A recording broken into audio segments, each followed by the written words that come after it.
Bom dia, irmãos. Devido às atuais circunstâncias, nós vamos tentar fazer hoje na escola dominical essa aula por vídeo, né? Não tenho costume, não tenho facilidade com isso, então desde já perdoe alguma atrapalhada aí que faz parte do processo de aprendizado também. Nós, nessa manhã de domingo, nós vamos estudar o texto de 1 Tessalonicenses 5, dos versículos 12 até o 22. Se puder abrir a sua Bíblia, nós vamos fazer a leitura desse texto, que diz assim: Agora vos rogamos, irmãos, que acateis com apreço os que trabalham entre vós e os que vos presidem no Senhor e vos admoestam, e que os tenhais com amor em máxima consideração por causa do trabalho que realizam. Vivei em paz uns com os outros, exortando-vos também, irmãos, a que admoesteis os insubmissos, consoleis os desanimados, ampareis os fracos, desejais e sejais longânimos para com todos. Evitai que alguém retribua a outrem mal por mal. Pelo contrário, segui sempre o bem entre vós e para com todos. Regozijai-vos sempre, orai sem cessar. Em tudo dai graças, porque esta é a vontade de Deus em Cristo Jesus para convosco. Não apagueis o espírito, não desprezeis as profecias. Julgai todas as coisas e retende o que é bom. Abstende-vos de toda forma de mal. Vou fazer uma oração e a gente dá início. Senhor Deus, te agradecemos, ó Pai, por esse dia de vida que o Senhor nos dá, por essa manhã onde podemos estar a Tua Palavra, fala ao nosso coração, abençoa as nossas vidas, oração que fazemos em nome de Jesus. Amém. Irmãos, esse texto nós trabalhamos um trecho dele há um tempo atrás, meditamos um pouco sobre ele, mas eu volto a falar agora dele como um todo, né, dos versículos 12 ao 22, nesta manhã de domingo, e ele traz então as recomendações para uma vida de comunhão. Por que é importante a gente falar disso nessa época? Nós vivemos agora um período onde temos trabalhado a comunhão em família, mas temos tido dificuldade com a comunhão entre os irmãos na igreja por conta das proibições, por conta das restrições, né, que se foram impostas na nossa nação por conta desse vírus, né, novo que está aí na nossa sociedade. Mas é um tempo também muito bacana para a gente poder refletir sobre o que é a comunhão, sobre o processo de comunhão, sobre o estar juntos, sobre como que nós lidamos uns com os outros, e esse texto ele traz um pouco disso, para que quando a gente voltar em breve com a graça de Deus, nós possamos voltar para trabalhar uma comunhão maior com os irmãos, mais produtiva, visando cada vez mais o benefício da igreja como um todo, a obra do Senhor, para a glória do Senhor. Assim, esse texto traz para nós, de uma maneira muito pontual, né, de uma maneira muito didática, né, Paulo vai trabalhando alguns tópicos, algumas questões que nós vamos abordar a partir desse momento. A primeira delas é: respeitem a liderança religiosa. Está nos versículos 12 e 13. Agora vos rogamos, irmãos, que acateis com apreço os que trabalham entre vós e os que presidem no Senhor e vos admoestam, e que os tenhais com amor em máxima consideração por causa do trabalho que realizam. Vivei em paz uns com os outros. Então, instituída, né, chamada e cobrada por Deus de maneira especial, toda a liderança, sejam professores de escola dominical, diáconos, pastor, são chamados por Deus e capacitados por Deus, especialmente cobrados por Deus. Então, é uma realidade que nós precisamos entender. A obra do Senhor, melhor, a liderança na obra do Senhor é algo maravilhoso. De fato, a pessoa, para exercer a obra do Senhor, ela tem que sentir um chamado de Deus para isso. Então, não é uma coisa simples, não é uma liderança como outra qualquer. Mas além do chamado de Deus para a obra do Senhor, nós temos toda uma capacitação que Deus dá no Espírito para que possamos fazer e falar aquilo que provém de Deus. Então, a gente fala sempre que todo o processo de liderança, de preparo, de mensagem, de estudo, de escola dominical, ele passa por oração, por meditação na palavra de Deus e intimidade com o Senhor. Porque isso não pode ser uma coisa feita de qualquer jeito. Porque Tiago 3,1 vai dizer pra gente: caros irmãos, não vos torneis muitos de vós mestres, porquanto sabeis que vós, os que ensinamos, os que ensinamos, seremos julgados com maior rigor. Então, por que não pode ser feito de qualquer jeito? Porque haverá, da parte de Deus, maior rigor no julgamento da liderança. Porque ele tem capacitado, ele chamou e ele colocou diante do seu rebanho. Então, a responsabilidade é grande. Então, também vem a realidade de que nós precisamos responder, né, da melhor maneira possível, honrando o serviço do Senhor, trabalhando para a glória do nosso Deus com toda a nossa força, com toda a nossa disposição, com todo o nosso vigor. O que significa? Significa que isso é maravilhoso, né? Estreita o nosso lado de relacionamento com Deus. O problema disso só é que nós acabamos vivendo, às vezes, um tempo de estresse muito grande, porque a carga também é uma carga grande de responsabilidade sobre o peso, sobre as costas da liderança. E por isso o Tiago começa, Paulo, aos Tessalonicenses, começa falando, orem, né, respeitem a liderança religiosa.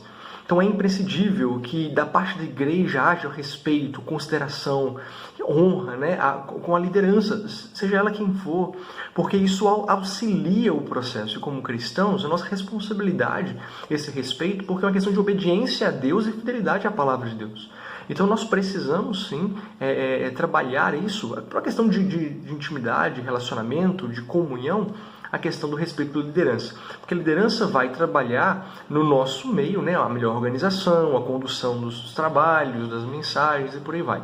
Então, esse respeito pela liderança auxilia muito no processo de comunhão. Então, a liderança religiosa, como eu disse, é algo maravilhoso do ponto de vista da comunhão com Deus, mas também é algo extraordinariamente sério.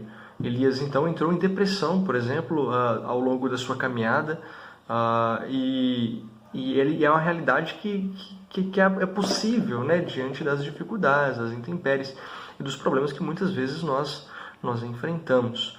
Então, dá pra gente ver na vida de Elias um pouco, né, o quão pesado é a carga. Claro que a vida de Elias é um caso excepcional, né? Ele enfrentou os governantes em nome de Deus, ele se sentiu sozinho, porque na sua concepção, por um período de tempo, só havia sobrado ele como servo do Senhor sobre a terra. Então, assim, Elias viveu um drama muito grande, mas isso mostra, né, que há um peso maior, né, há uma cobrança maior. A gente pode ver, por exemplo, a vida de Paulo.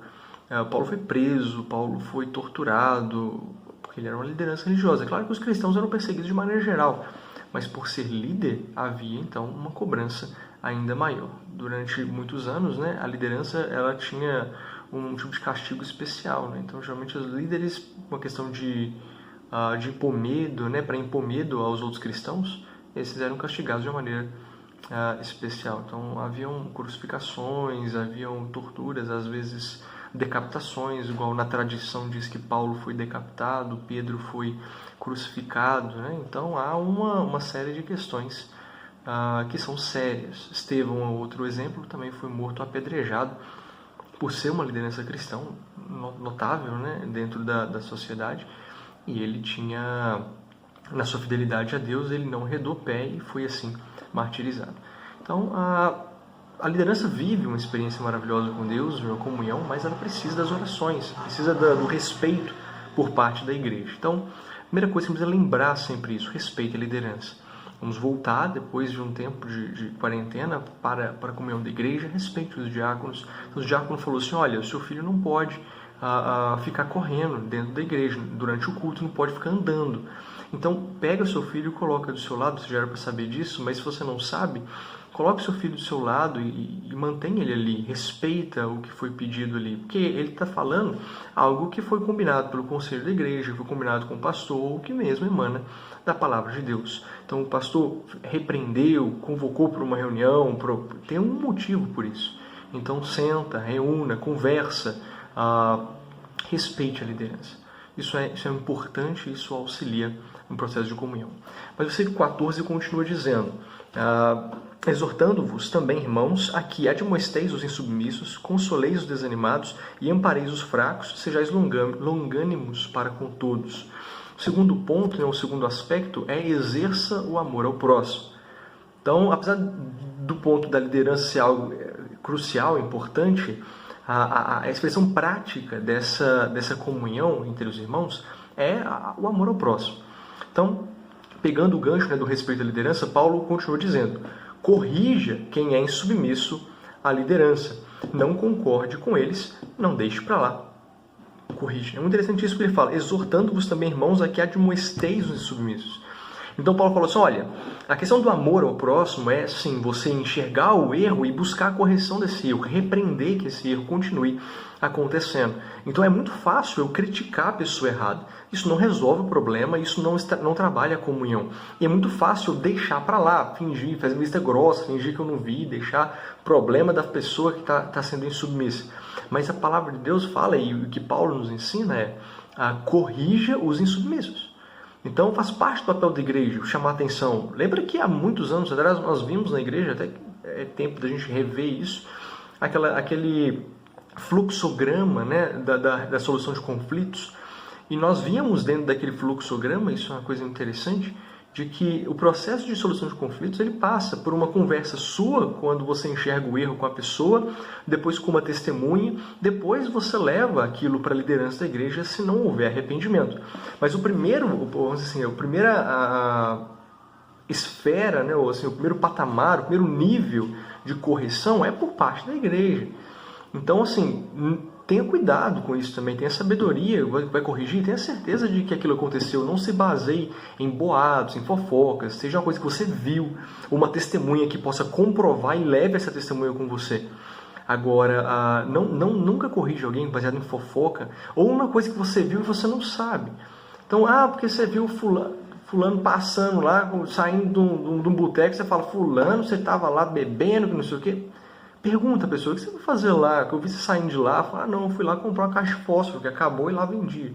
Então, cuidado com esse tipo de coisa. Às vezes nós fazemos julgamentos sem saber de fato o que está acontecendo e isso acaba trazendo consequências para nós mesmos. O Paulo está falando, então, dentro do amor ao próximo, corrija os erros. E um dos erros que devem ser corrigidos é a insubmissão à liderança. Então, você viu uma pessoa insubmissa, agindo com desrespeito, com desprezo com algum líder, seja ele quem for, seja por motivo que for, corrija essa pessoa. Não está errado, né, diante de Deus. Isso deve ser corrigido. Então, a correção é a expressão do amor ao próximo, bem como a repreensão. Mas também exerça, né, e o restante a segunda metade do versículo vai dizer, exerça também o amor dos meios convencionais, consolando os desanimados, amparando os fracos e tendo paciência com todo mundo. Então, a expressão do amor ao próximo dentro da comunhão é a correção dos erros. Então, porque fulano corrigiu, não fique chateado, ele fez em amor. Agora, se não fez em amor, se fez para poder ser sarcástico, para fazer coisa errada, ou para te humilhar, te ridicularizar de algum momento, de algum jeito, procure a liderança, explique o que aconteceu e corrija os problemas. Mas lembra, a correção, a repreensão faz parte do processo de comunhão, porque é a expressão do amor de Deus. Então, a expressão do amor de Deus para com o próximo, né, do amor ao próximo, é a correção, a repreensão, consolar os desanimados, amparar os fracos e agir com paciência com todos. Lembra disso, né? Às vezes para você aquilo é uma coisa muito simples, você já sabe aquilo há muitos anos, mas para a pessoa está lidando com muita dificuldade com aquele assunto. Então tenha paciência. Há pessoas que têm dificuldade, muita dificuldade em algumas áreas com Deus que às vezes você não tem. Então tenha paciência. A igreja deve ser então um ambiente onde o amor ao próximo é mais natural e recíproco que existe. Fora da igreja, nós somos os porta-vozes do amor para com todos. O modelo que cultivamos dentro da igreja, então, deve ser disseminado para todos os lugares que estivermos, resultando, entre outras coisas, na busca e no empenho pela paz. Então, repara que o ambiente da igreja é um ambiente tão importante, tão sério, que é um ambiente onde nós vamos cultivar, trabalhar e experimentar a realidade do amor ao próximo. Porque ele é um ambiente perfeito para isso. Nós somos irmãos em Cristo, nós temos princípios e valores que são os mesmos. Então é muito mais fácil para a gente, dentro da igreja, cultivar, trabalhar e aperfeiçoar esse amor. Quando saímos da igreja, nós praticamos esse amor fora da igreja, onde é muito mais complicado. Então, se não houver uma prática de amor ao próximo, sadia, em todos os processos, em todas as etapas, dentro da igreja, a prática dessa fora da igreja é muito mais complexa, muito mais complicada. E por isso nós devemos exercer, né, como parte da comunhão, exercer, portanto, o amor ao próximo dentro da igreja. Terceiro lugar, nós temos zele pela paz em nosso meio. Versículo 15 vai dizer, evitai que alguém retribua a outrem mal por mal. Pelo contrário, segui sempre o bem entre vós e para com todos.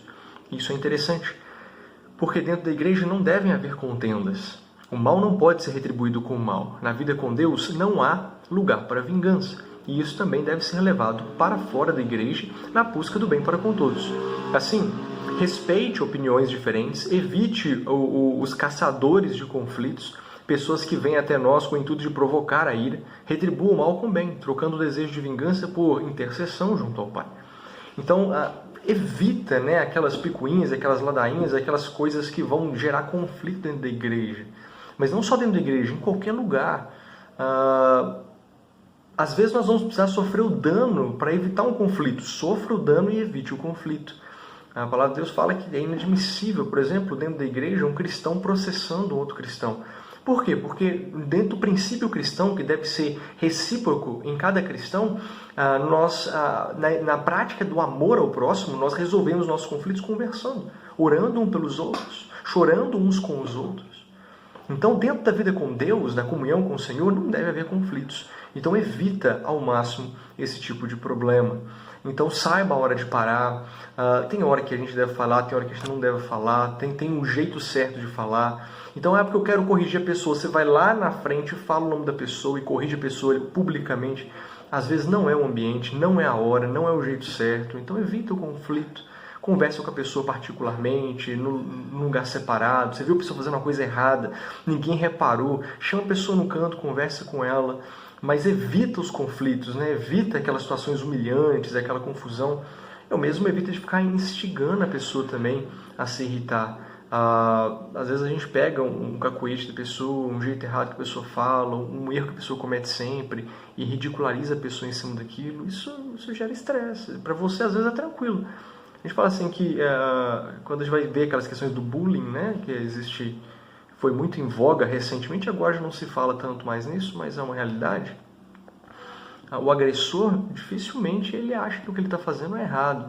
Para ele está tudo bem, é normal. É cômico, você fazer hora com a pessoa, você brincar com ela. Para ele está brincando, para a pessoa não é uma brincadeira, está ofendendo, está entristecendo, está magoando. Então cuidado, olha direitinho. Uma questão que é muito sutil, nesse sentido, por exemplo, é a questão de preferências de time, então, se a gente está brincando, tirando sarro com o outro, ridicularizando o time do outro, e o outro não é aberto a esse tipo de brincadeira, e aí ele acaba se magoando, ou se entristecendo, ou se irritando por causa daquilo. Então não vale a pena. Então, porque o fulano não gosta de brincadeira com o time de futebol, então não ridiculariza a pessoa, não critica, não zoa com a pessoa por conta de time de futebol. Então tenha esse respeito. E brinca com quem gosta de brincar, ainda assim, saiba a hora de parar. Então, esse zelar pela paz, ele passa por... O futebol é um exemplo, mas há inúmeros aspectos que a gente deve trabalhar e, com muito cuidado, buscar a preservação da paz no nosso meio. A começar da igreja e estendendo-se para fora da igreja. Em quarto lugar, nós temos o versículo 16, onde ele vai dizer: regozijai-vos sempre. Coisa maravilhosa esse versículo, porque ele fala que nós devemos nos alegrar sempre no Senhor. Alegria é marca registrada do cristão. Filipenses 4:4 vai dizer assim: alegrai-vos sempre no Senhor. E novamente vos afirmo, alegrai-vos. Então a alegria de saber que não existem acasos, que nosso futuro está nas mãos de Deus e não nas nossas. A alegria de saber que em Cristo Jesus nós nunca estamos sozinhos. Portanto, não nos faltam motivos de alegria. E nós devemos viver essa alegria, A gente não deve ficar só cabisbaixo, triste, perambulando pelos cantos, choramingando pelos cantos. Quer dizer, procura olhar as coisas sob uma ótica diferente. Será que tudo de fato é extremamente ou absolutamente ruim? Será que não há nada de bom que nós podemos aproveitar nisso?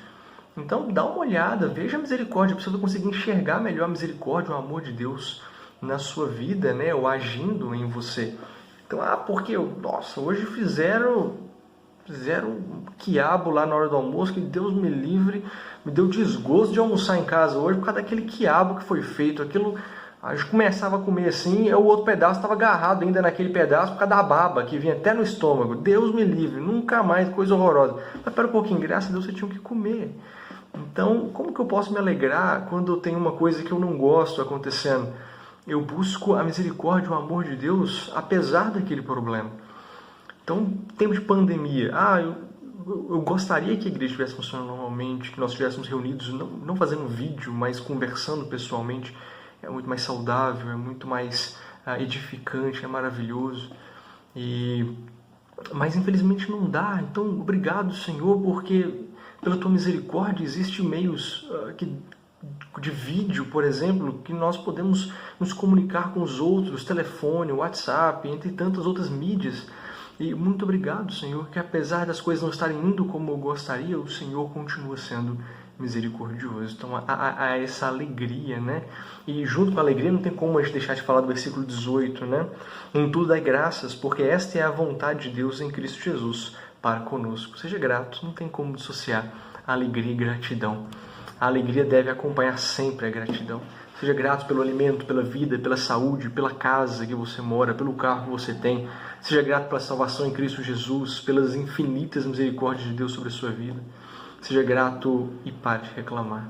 A reclamação adoece a alma, entristece, nos torna, quando em excesso, pessoas desprezíveis.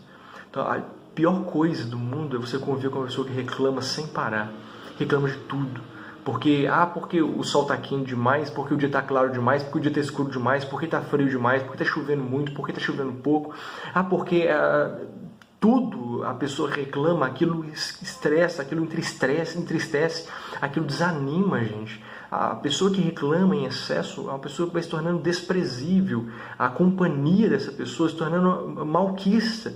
É desagradável você receber e conviver com uma pessoa que reclama o tempo todo. Por isso, evita esse tipo de problema. Não seja uma pessoa que reclama o tempo todo, mas uma pessoa que viva em gratidão. Aprenda a achar as coisas boas da vida e ser grato a Deus por tudo. Então seja grato, se alegre nas misericórdias e no amor de Deus sobre a sua vida. No versículo 17, ele ainda vai dizer: orai sem cessar. Cristo Jesus é aquele que abre o caminho de livre acesso ao Pai. Ore, fale com Deus, exponha a Ele tudo aquilo que te preocupa, tudo aquilo que te causa aflição, tudo aquilo que te causa medo e todas as dificuldades que você tem para viver em comunhão, em perfeita comunhão com os irmãos. Portanto, a oração é o canal aberto de comunicação nosso para com Deus. Filipenses 4:6 vai dizer: não se preocupem com nada, mas em todas as orações peçam a Deus o que vocês precisam e orem sempre com o coração agradecido. Isso na versão NTLH. Então, ore pelo fim da pandemia, pela criação da vacina, pela descoberta da cura. Exponha para Deus aquilo que aflige a sua alma, aquilo que traz medo, preocupação. Ore pelas dezenas de milhares de famílias enlutadas por conta dessa enfermidade, que perderam seus entes queridos. Orem por tantos que se encontram nos hospitais, lutando pela vida. Orem também por aqueles que estão com muito medo de pegar essa enfermidade. Ore pela igreja, para que mantenha viva a chama do Evangelho, da comunhão, do temor ao Senhor, mesmo nesse período de afastamento, de quarentena. E em sétimo lugar, versículo 19: não apagueis o Espírito. Em meio a tudo isso, não passe seus interesses ou a sua opinião acima da obra do Espírito em sua vida. Às vezes nós sufocamos o Espírito para que ele pare de insistir, por exemplo, com a longanimidade, porque já decidimos fazer o outro pagar pelo que ele tem nos feito. Às vezes empurramos para o lado o Espírito Santo para que entremos em desespero junto com todo mundo, para não parecer que somos esquisitos ou ter assunto para conversar. Às vezes ignoramos o Santo Espírito que nos diz para sermos benignos, porque queremos fazer uma maldade junto com os colegas. Então, cuidado com isso, né? Entenda essa realidade. Nós precisamos viver para a glória do Senhor e muitas vezes nós queremos dar ouvido aos desejos da nossa carne. E aí o Espírito Santo fala ao nosso coração, ele nos mostra o caminho certo a fazer, ele nos corrige dos nossos erros, mas às vezes nós insistimos com o erro e nós acabamos apagando ou atrapalhando a obra do Espírito na nossa vida. Não faça isso.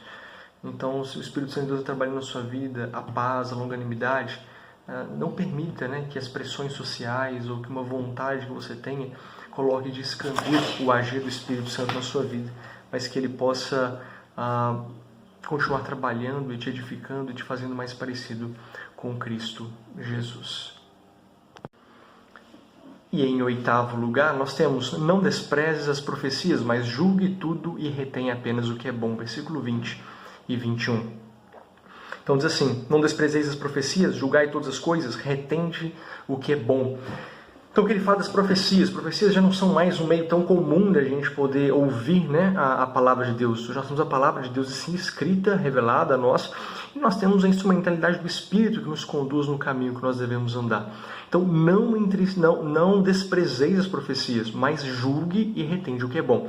Como que a gente julga uma profecia? Uma profecia é algo que vem da parte de Deus, o que a pessoa diz da parte de Deus para a nossa vida. Como que a gente julga? Fundamentação na palavra de Deus. É muito difícil a gente julgar uma coisa que nos dizem da parte de Deus se a gente não conhece a Bíblia.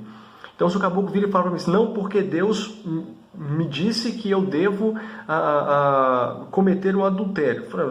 Não condiz com a palavra de Deus. É claro que é um exemplo esdrúxulo, né?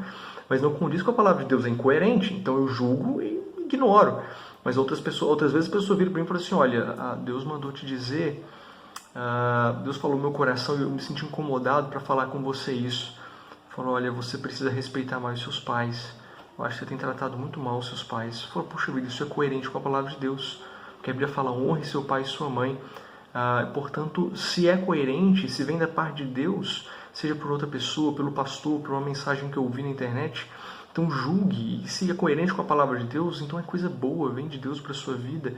Preste atenção, seja abençoado por aquela palavra que foi dita. Isso traz para nós um princípio muito importante, né, que vem na igreja desde o tempo da Reforma, mas biblicamente desde sempre. Nós somos chamados a julgar aquilo de informação que nós recebemos. Por que eu falo do tempo da Reforma? Porque antes da Reforma a igreja ela cerceou essa liberdade dos cristãos. Então os cristãos não tinham liberdade para poder estudar a palavra, ler e conferir aquilo que estava sendo pregado, porque não tinha a Bíblia na língua deles. E eles não sabiam ler na maioria das vezes. Agora, de repente, a reforma vem com a educação e com a Bíblia no vernáculo, né, na língua do povo. E isso é maravilhoso, porque a partir desse momento o povo tinha acesso à palavra de Deus. Então, se o padre, o pastor, quem fosse, pregasse ali na frente, ele podia, e ele tinha capacidade para isso, para poder estudar e para poder conferir, para ver se aquilo era de fato a palavra de Deus.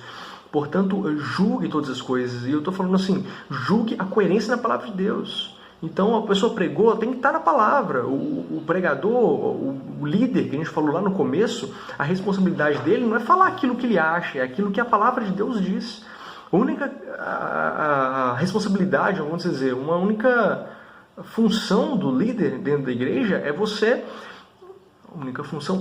A função dentro da pregação do líder da igreja é você facilitar o povo a compreensão da palavra de Deus. E o Espírito Santo de Deus vai trabalhando isso na sua vida para que você consiga colocar isso em prática no dia a dia. Então, meu papel aqui, nesse momento, ou na igreja, ou qualquer professor de escola dominical, é facilitar para você que está ouvindo a compreensão da mensagem da palavra de Deus. Eu não posso falar uma coisa que eu acho que não está na palavra, que sai da minha cabeça. Eu tenho que falar aquilo que a palavra de Deus diz. Esse é meu compromisso com o chamado de Deus para minha vida com relação à liderança.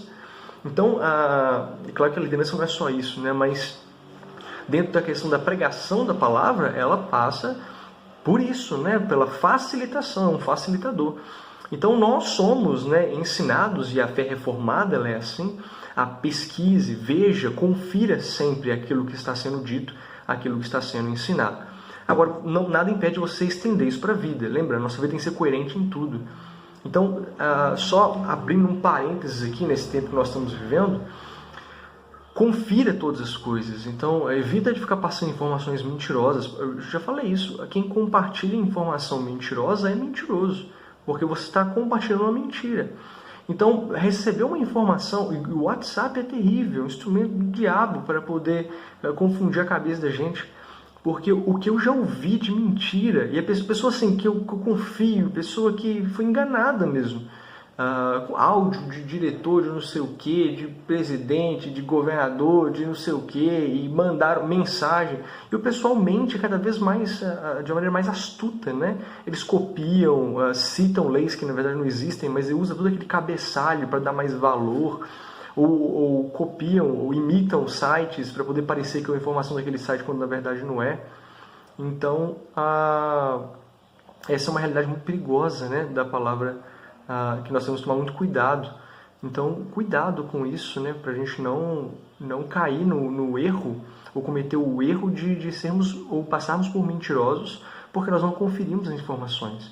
A fé reformada, ela manda você pesquisar, você julgar todas as coisas. Julgue tudo também nas coisas da vida, né? Então, opinião com relação à política, presidencial, a reportagem do jornal, a coisa do dia a dia, julgue as informações, buscando meios diferentes, fontes confiáveis. Depois você forme a sua opinião. Então, seja coerente com aquilo que a Bíblia nos ensina na vida com Deus. Nós ainda temos um 9º ponto e último, que fala: afaste-se do mal. Versículo 22 diz: abstende-vos de toda forma de mal. Significa tudo aquilo que atrapalha a minha vida com Deus, tudo aquilo que gera inimizades, ciúmes, porfias, que é uma contenda acirrada de palavras, discussões, polêmicas. Fique longe, evite ao máximo. Jesus não saía pelas ruas afora incitando a população que o apoiava contra o Sinédrio. Você não vê em nenhum momento Jesus fazendo isso. Ele falou: vamos juntar todo mundo aqui e vamos fazer um panelaço lá na frente do Sinédrio. Jesus não fazia isso, mas ele cumpria a sua missão, honrando o seu compromisso com Deus e conosco, trabalhando para a glória do Senhor, com todo vigor, com todo zelo, com toda dedicação. Então, zele e trabalhe pela paz. Busca isso na sua vida. Seja uma pessoa que honra o Senhor com a sua vida, se afastando do mal e com todo tipo de maldade. Então, se você vê ali um pessoal reunido por causa de uma confusão, não se reúna com eles, ou se você for até aquele momento, seja para apartar aquela briga, aquela confusão, aquele problema. Então, busque empenho pela paz. Então, instigar o mal, instigar a violência, instigar a maldade, isso não provém de Deus. Isso não é o que Jesus nos ensina. Jesus nos ensina a amar o próximo e a nos afastar de todo tipo de mal. E concluindo, né, nesses tempos, portanto, de isolamento, temos muito o que refletir sobre a comunhão. Então, nós temos um tempo para nos preparar, estreitar os nossos laços com Deus e estar prontos para que, quando tudo isso acabar, vivamos uma vida de um cristianismo mais prático, que faça diferença, possibilitando assim um melhor cenário para o cumprimento da nossa missão de testemunhas do Evangelho e de despenseiros da multiforme graça de Deus. Deus nos abençoe. Essas são apenas algumas dicas, né, que Paulo deixa para nós. Vai ler na palavra de Deus, você vai ver tantas outras coisas que concordam, compartilham e que trazem, né, mais embasamento para essa vida de comunhão. Isso é apenas um breve resumo. Deus abençoe sua vida, que você possa trabalhar por uma vida de comunhão, mais devota, mais firme, mais fiel, mais íntegra no Senhor. Que possamos voltar desse isolamento com a comunhão familiar muito mais profunda e com a comunhão com a igreja muito mais disposta, muito mais sadia e para a glória do nosso Deus. Que Deus nos abençoe. Um bom dia para você e até a próxima, com a graça do nosso Senhor Jesus Cristo.